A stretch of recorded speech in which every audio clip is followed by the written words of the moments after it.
한국에서 사업을 하신다면요, 정말 꼭 알아두셔야 할 법이 하나 있습니다. 이게 단순히 회사에만 해당되는 얘기가 아니고요, 경영자 개인의 운명까지도 바꿀 수 있는 아주 중요한 법입니다. 바로 기업 중대사고 배상 책임에 관한 건데, 오늘 이 주제를 한번 제대로 파헤쳐 보겠습니다. 자, 그럼 아마 모든 경영자분들이 마음 한구석에 품고 있을 아주 직접적인 질문 하나로 시작해 볼까요? 네, 정답부터 말씀드리면 그렇다입니다. 가능합니다.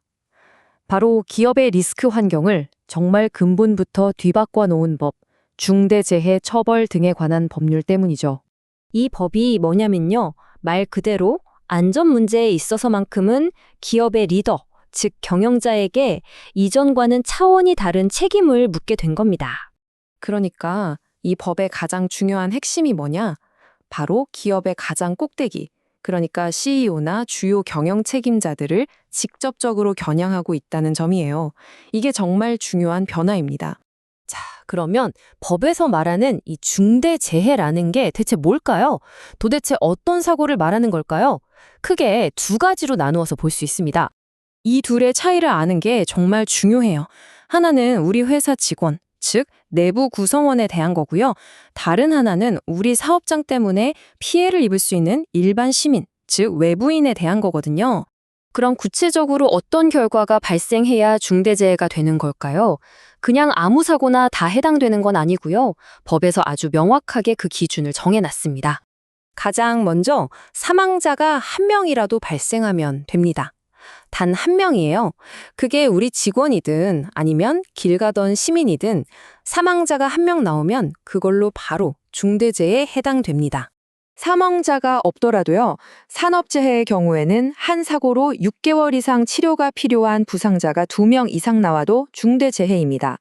시민재해의 경우는 좀 다른데요. 동일한 사고로 2개월 이상 치료가 필요한 부상자가 무려 10명 이상 발생하면 이건 역시 중대재해로 봅니다. 자, 그리고 바로 이 부분. 여기가 이 법이 정말 무서운 이유입니다. 경영진에게 내려지는 처벌을 보세요. 단순히 벌금으로 끝나는 게 아닙니다.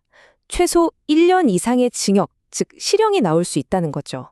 이건 개인에게 직접 책임을 묻는 겁니다. 경영진 개인에 대한 처벌과는 별개로 회사, 즉 법인에도 어마어마한 벌금이 부과됩니다. 사망사고 시에는 최대 50억 원까지 나올 수 있어요. 그러니까 개인과 법인 양쪽 모두에게 책임을 묻는 거죠. 에이, 설마 법이 이렇다고 진짜 대표이사를 감옥에 보내겠어? 이렇게 생각하실 수도 있는데요. 이건 더 이상 그냥 법 조항에만 있는 얘기가 아닙니다. 실제 판결이 어떻게 나오고 있는지 그 현실을 한번 보시죠. 보시는 것처럼 법원은 이 법을 아주 적극적으로 적용하고 있습니다. 그리고 이런 판결 하나하나가 쌓여서 이제는 명확한 기준, 즉 선례가 되고 있는 거죠. 이 표를 한번 보세요. 정말 다양한 업종에서 판결이 나오고 있죠.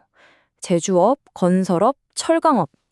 법인에는 억대의 벌금이 부과됐고 대표이사는 실형을 선고받은 사례들이 보입니다. 특히 주목할 점은 그냥 집행유예가 아니라 실제 징역형을 선고받은 사례가 있다는 겁니다. 상황이 이렇다 보니 당연히 이런 질문이 나올 수밖에 없겠죠. 이 엄청난 리스크 앞에서 기업은 과연 어떻게 스스로를 지킬 수 있을까요? 자, 이렇게 리스크가 명확하다면 당연히 해결책도 있어야겠죠. 바로 이런 새로운 위험에 대비하기 위한 일종의 방패가 있습니다. 그게 바로 기업중대사고 배상책임보험입니다. 이 보험이 뭘 해주냐면요. 사고가 터졌을 때 발생하는 그 막대한 비용 부담을 덜어주는 재정적인 안전망 역할을 하는 겁니다. 피해자에 대한 배상금은 물론이고 징벌적 손해배상금, 그리고 대표이사를 위한 형사방어 비용까지 보장해주죠. 게다가 이 보험도 시대에 맞춰 계속 진화하고 있어요. 예전에는 딱 중대재해처벌법 위반만 보장하고 피보험자도 CEO랑 회사로 한정됐었거든요. 그런데 이제는 보세요. 다른 안전 관련 법규 위반까지 보장해주고 수사 초기 단계부터 변호사 비용을 지원해주고요. 심지어 모든 임직원까지 보장 범위가 엄청나게 넓어졌습니다. 물론 모든 걸 다 보장해주는 건 아닙니다. 보장되지 않는 부분도 명확히 알아둬야 하는데요. 가장 중요한 건 정부가 부과하는 벌금 자체는 보험으로 처리할 수 없다는 점입니다. 이건 법으로 정해져 있어서 어쩔 수 없어요. 고의적인 사고도 당연히 안 되고요. 결론은 이겁니다. 물론 가장 좋은 건 사고가 아예 안 나도록 예방하는 거겠죠? 하지만 만약의 사태는 언제든 일어날 수 있습니다. 이 법이 기업 환경을 완전히 바꿔놓은 지금 선제적인 안전조치와 함께 이런 든든한 보험이라는 안전망을 갖추는 건 이제 선택이 아닌 필수가 된 셈입니다. 마지막으로 이 질문을 던지면서 마무리하겠습니다. 여러분 회사의 미래가 어쩌면 이 준비 상태에 달려 있을지도 모릅니다. 이 새로운 책임의 시대에 당신의 비즈니스는 과연 진정으로 준비되어 있으신가요?